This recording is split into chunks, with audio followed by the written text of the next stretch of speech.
Mais um assunto para ter a análise de Fernanda Manhota e desta repercussão, né, Manhota? Ainda que alguns detalhes ainda faltem ser conhecidos, a gente teve algumas informações, né? A gente já tratou disso desta semana, mas já causando esta repercussão entre alguns dos outros principais players da geopolítica, como a Rússia e mesmo a China, Manhota.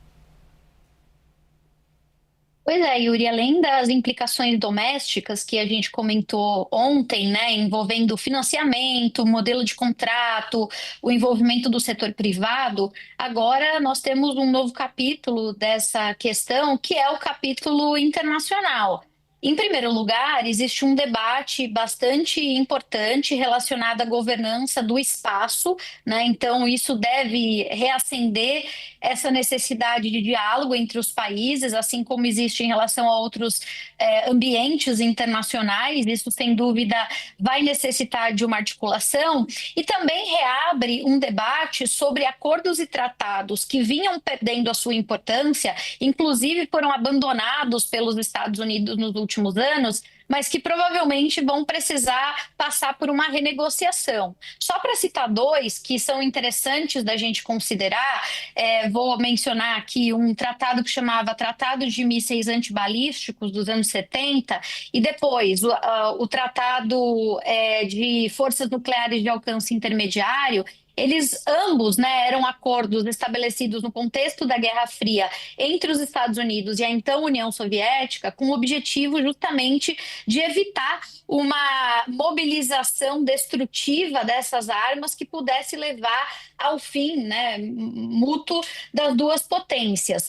O que aconteceu nos últimos anos, inclusive durante o primeiro governo Trump, é que os Estados Unidos começaram a acusar os russos, agora nesse contexto já de Federação Russa, de descumprirem e de promoverem violações em relação a cláusulas desses acordos. E aí, a partir dessas denúncias, os Estados Unidos se retiraram desse tipo de aparato.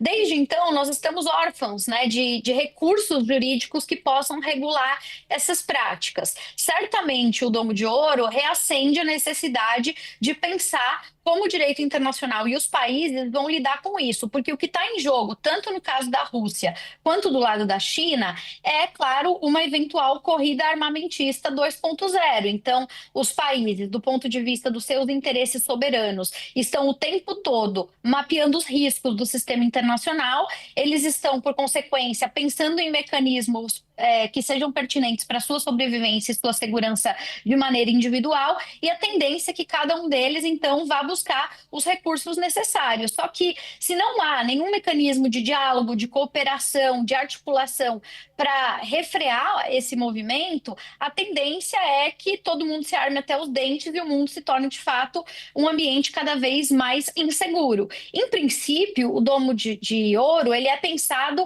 para fins defensivos, né? Então, ele é um interceptador de ameaças que vêm do céu e que podem abater os Estados Unidos. Seria uma espécie de tentativa de conter eventuais ameaças que pudessem acontecer contra o país.